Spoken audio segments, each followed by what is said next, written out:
Cette émission est une présentation de la Corporation de développement économique de Victoriaville et sa région.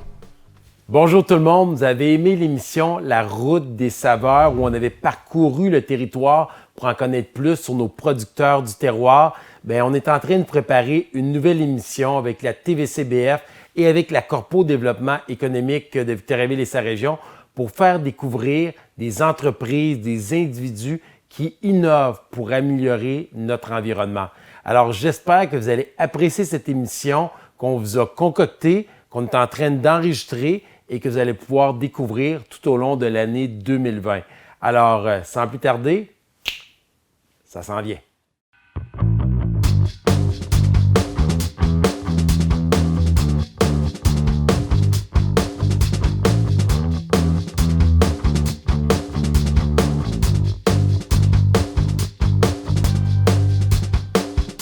Bonjour tout le monde, ça me fait plaisir de vous revoir à la TVCBF pour une nouvelle émission. Vous avez connu la série La route des saveurs avec Alain.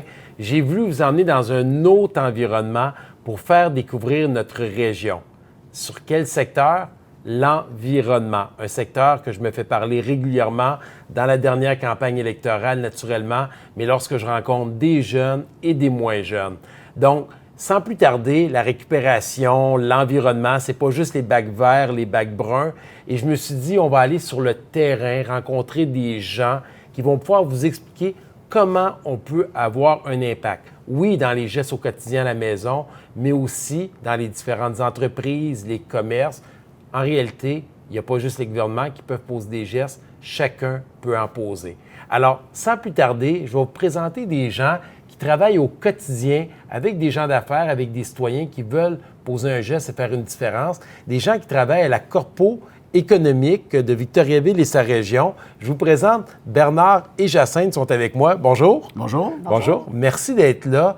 Tantôt, je disais à l'écran qu'on parle d'environnement, Victoriaville, le berceau de développement durable. Les gens vont parler de l'instigateur de ça, Normand Maurice, qui était un professeur. Certains vont parler du père de la récupération. Berceau de développement durable, il y a même des gens qui me disent sur le terrain, Victoriaville, notre région, est-ce qu'on est en train de se faire dépasser? Parce que tout le monde maintenant pose des gestes. Je pense que tout le monde est préoccupé par ça. Puis vous, bien, vous travaillez avec des gens sur le terrain. Mais juste avant d'aller plus loin, expliquez-nous la Corpo économique de Victoriaville et sa région. Qu'est-ce que ça fait? Quel est votre rôle respectif? Comment vous soutenez les gens dans cette aventure? Oui, bien, la Corpo Développement économique, dans le fond, on est une organisation de développement économique, bien évidemment. Là, on agit sur le territoire de la MRC d'Arthabasca. Puis moi, de la manière que, pour les gens, pour bien comprendre, la manière, je leur dis, là, nous autres, quand on se lève le matin puis qu'on vient travailler, là, on travaille, dans le fond, à assurer la prospérité économique de notre localité, qui est la MRC d'Arthabasca. Puis ça, on fait ça à travers le succès de nos entrepreneurs. Donc, nous, quand on se lève le matin, on travaille à s'assurer que nos entrepreneurs ils ont du succès. Puis, bien, le succès peut passer notamment par des initiatives en développement durable, parce que le développement durable, c'est quelque chose qui est porteur d'innovation, qui est porteur de création de valeur en entreprise, etc.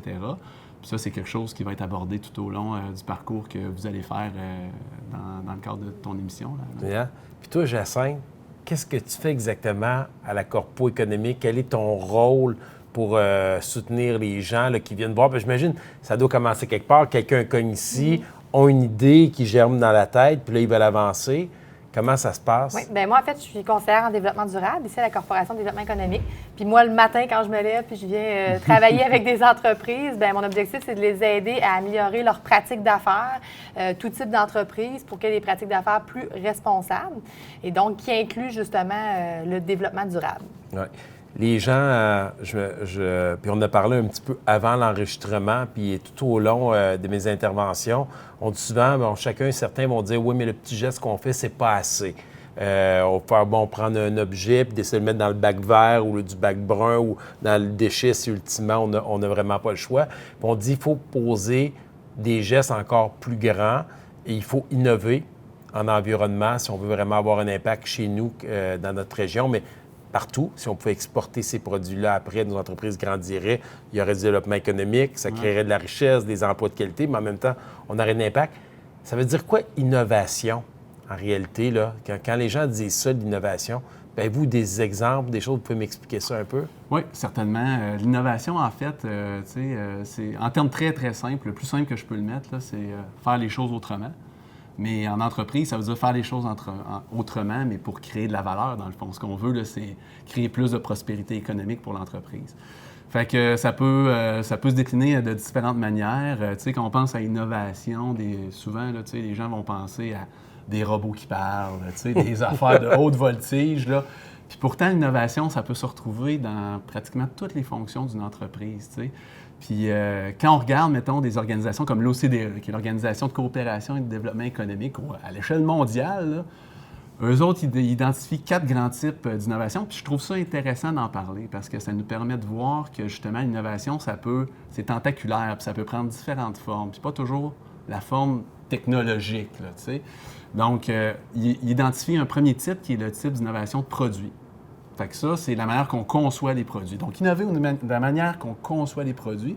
Le meilleur exemple que je peux donner, c'est le téléphone. En 40 ans, là, le téléphone, il a évolué quand même pas mal. Là. Avant, c'était quelque chose de fixe au mur avec une roulette. Oui, puis ça, on peut dire aux gens de faire le test, ceux qui en ont à la maison. Montrez ça à vos petits-enfants ou enfants. Là, ils vont se demander c'est quoi. C'est quoi, là? Oui, c'est ça. Fait que, et maintenant, c'est un téléphone intelligent, c'est quasiment un mini-ordinateur qu'on a dans la main. Donc ça, c'est l'innovation de produit. Il y a l'innovation ensuite au niveau des procédés, des processus. Fait que, autant que l'innovation de produit, c'est innover sur qu'est-ce qu'on fait, l'innovation des procédés, c'est comment on le fait. Innover au niveau de comment on fait les choses. Puis ça aussi, c'est intéressant. Donc, si je peux faire peut-être un autre exemple, prenons une entreprise qui fabriquerait des clous. Ça fait 40 ans qu'il fabrique le même clou, mais là, il décide d'innover au niveau de ses procédés. Ça veut peut-être dire que sur sa chaîne de montage, il va rentrer des robots, il va rentrer de l'intelligence artificielle, des systèmes intégrés de gestion. Bref, il y a manière de produire ce clou-là de manière pas mal plus efficiente puis de créer de la valeur pour son entreprise. Troisième grand type d'innovation, c'est l'innovation au niveau de la commercialisation. Donc, un coup que tu as un bien, comme un clou, un téléphone, à un moment donné, il faut que tu atteignes le marché des clients, il faut que tu réussisses à vendre. Bien, tu peux innover au niveau de la commercialisation. Puis ça, le meilleur exemple, c'est la vente en ligne. C'est une innovation qui a pris beaucoup, beaucoup d'essor. Puis on a des entreprises ici dans notre région là, qui vendent partout dans le monde là, grâce à ça, là, parce qu'ils sont capables d'atteindre ces marchés-là à travers Internet. Fait que c'est fort intéressant. Puis le dernier, bien, c'est l'innovation au niveau organisationnel. Donc, d'innover sur comment on gère la business, comment on gère notre entreprise. Puis ça, l'exemple que je donnerais, c'est au niveau de la pénurie de main-d'œuvre. Bien, il y a moyen d'innover sur la manière qu'on gère notre personnel. Question peut-être de les garder ou d'en attirer des nouveaux, d'attirer des talents.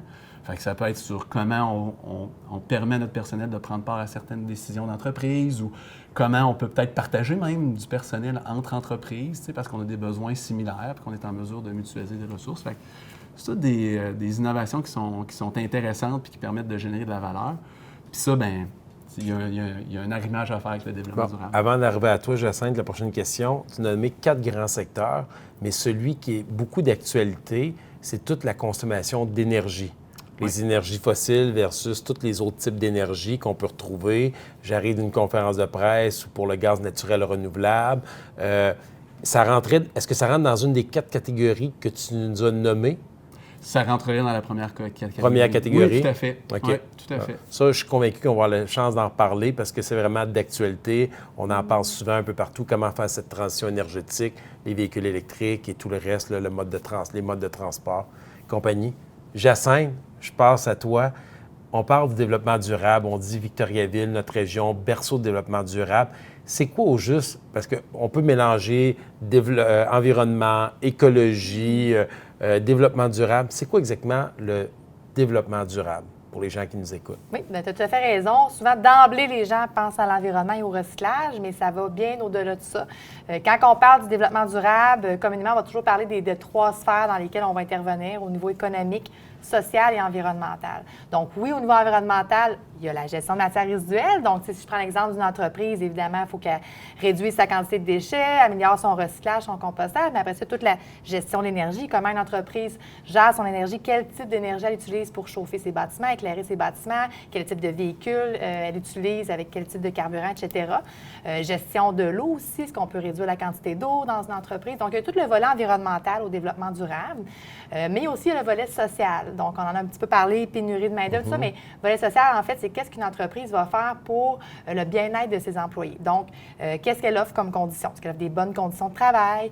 Après ça, est-ce qu'elle fait participer ses employés à la décision dans le développement de son organisation? Est-ce qu'elle se soucie de la santé et sécurité au travail?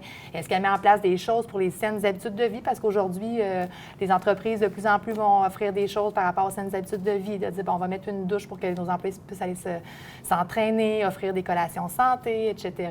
Donc, tout ça, c'est le volet social. Puis après ça, il y a le volet économique. Mais le volet économique, c'est sûr que pour une entreprise, c'est un peu la base. C'est s'assurer que l'entreprise est prospère, qu'elle est pérenne. Puis pour ça, bon, on s'assure que l'entreprise, est-ce qu'elle a des méthodes, des outils en place pour planifier sa croissance, sa planification stratégique, un plan d'action? Est-ce qu'elle fait les choses de manière éthique? Donc, le développement durable, c'est tout ça et ce n'est pas seulement le volet environnemental. Est-ce que vous accompagnez à la Corpo les entreprises ou, j'imagine, des nouvelles entreprises dans tout ce cheminement-là pour devenir plus vert, pour innover? Oui, en fait, depuis 2013, on offre un service d'accompagnement en développement durable qui porte le nom de la démarche des deux. Et dans le fond, on est une équipe de conseillers en développement durable, puis on rencontre toutes les entreprises ici sur le territoire de la MRC d'Arthabasca, même de la MRC de l'Érable, qui veulent améliorer leurs pratiques. Donc, on regarde avec eux qu'est-ce qu'elles font déjà au niveau du développement durable dans tous les volets que je mentionnais tantôt. Et on regarde après ça pour faire une liste d'actions qu'ils peuvent poser pour s'améliorer. Donc, ça veut dire qu'une entreprise qui est sur le territoire, qui est desservie par la Corpo économique, là, c'est important, là, les gens qui nous écoutent, c'est un peu aussi l'objectif. Là, c'est pas juste de faire découvrir des choses, mais c'est de vous montrer où on peut aller chercher des outils.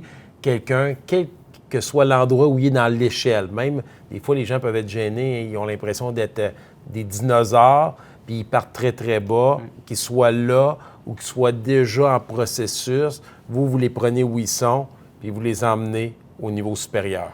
C'est comme un jeu vidéo, là. On monte les étapes, là. C'est important ce que tu dis. Moi, je trouve ça super important. Puis c'est tellement en lien avec notre mission à nous, là, tu sais.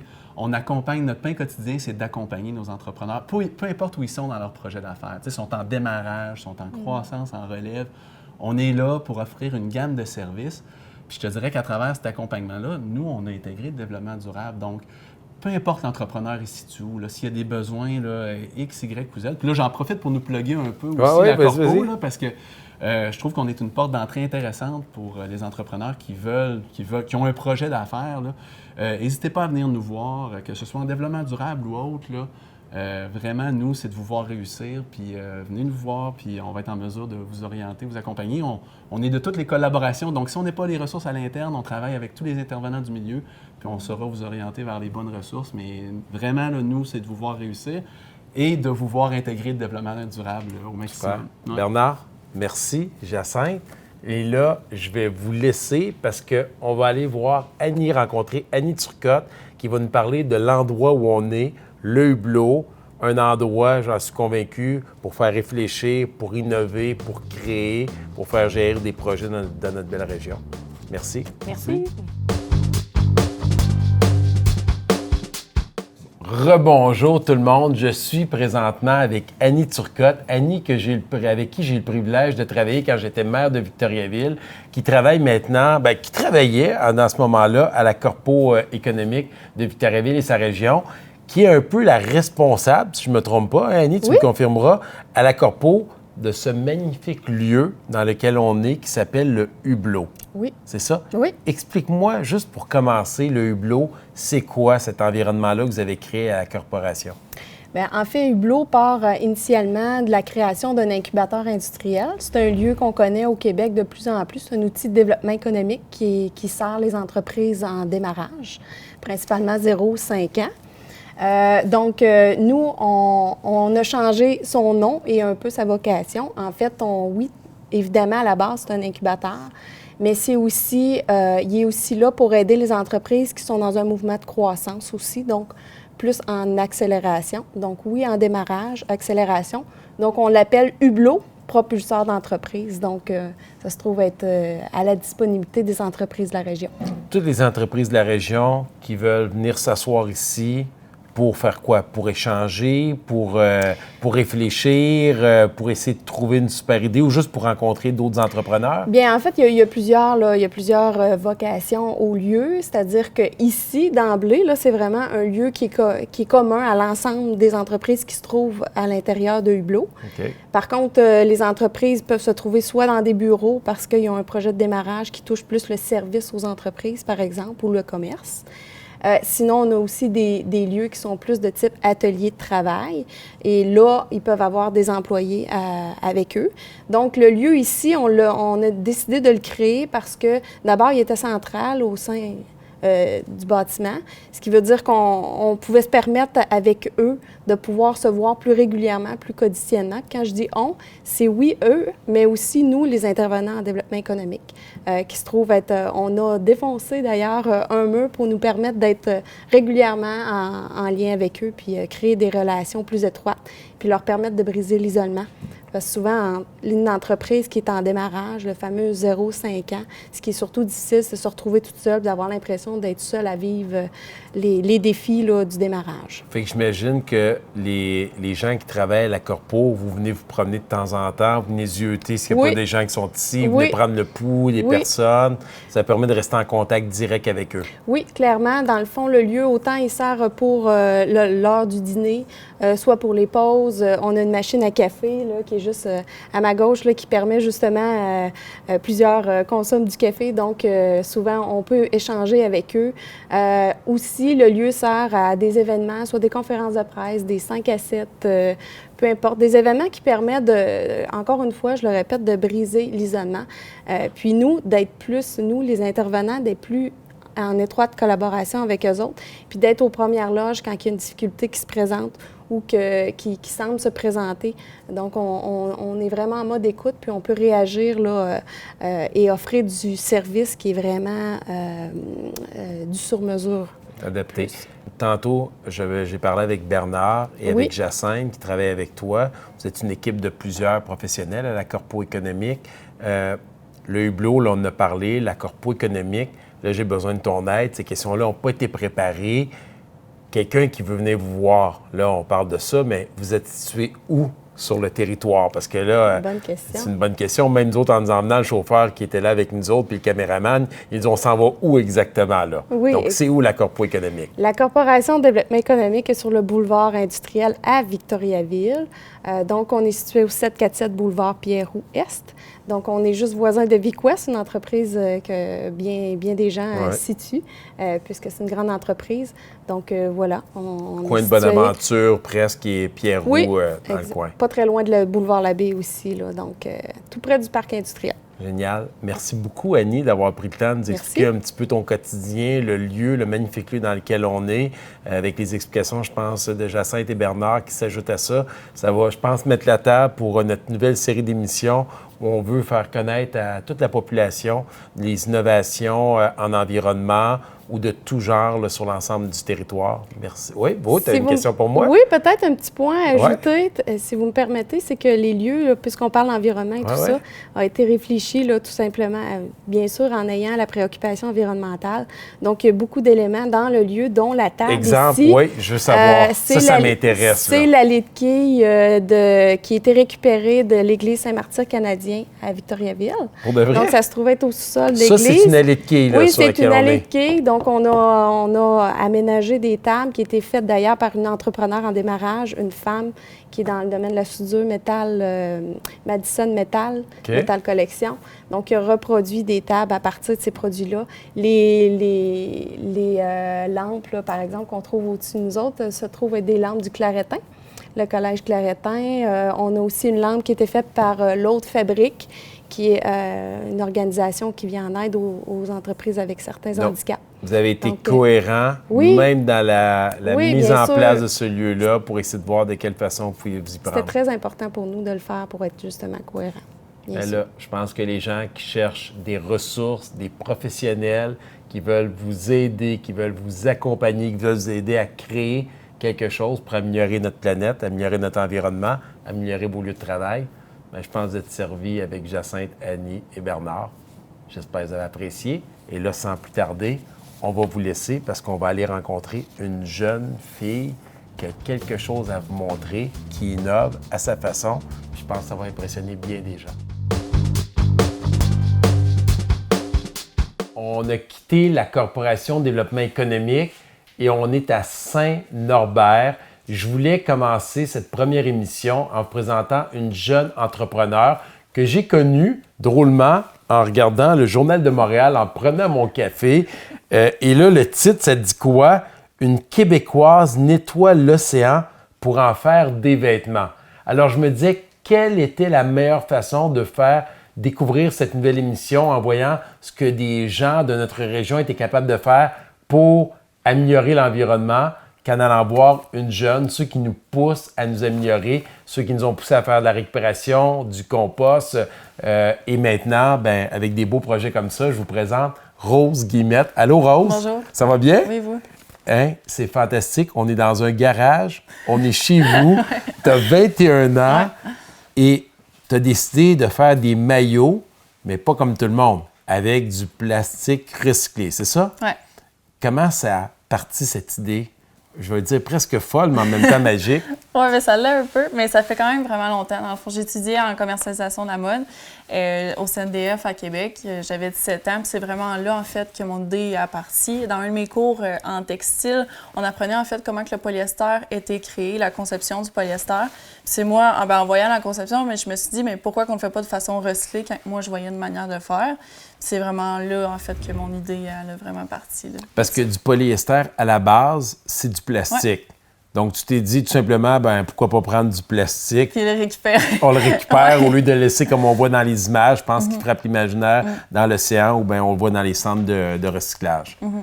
Mais c'est pour ça, là, moi, je me suis dit, mais tu sais, pourquoi qu'on les recycle pas quand je voyais une manière de le faire? Puis c'est quand même quelque chose de simple, tu sais, en fait, c'est plus coûteux. C'est pour ça, je pense que ça l'arrête beaucoup de personnes, des grosses compagnies en tant que telles. Mais c'est qu'il faut tout récupérer la bouteille ou le plastique pour le reprendre, le refaire fondre, le tisser, puis après ça, faire du tissu, puis des maillots ou des manteaux. Bon, une jeune, tu avais 17 ans, tu es aux études. Là, aujourd'hui, c'est concret. Les gens vont pouvoir avoir des images de maillots que tu fais.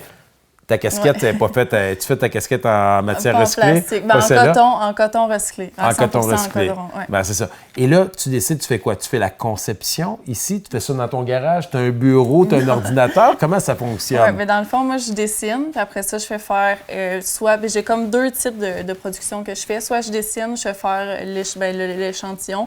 Après ça, le produit, puis toute la conception avec les matières recyclées, c'est tout eux. Puis moi, le produit arrive, il est fini. Ou, comme ici au Québec, comment que je fonctionne, c'est moi qui dessine. Après ça, on fait les patrons avec un patroniste, un designer.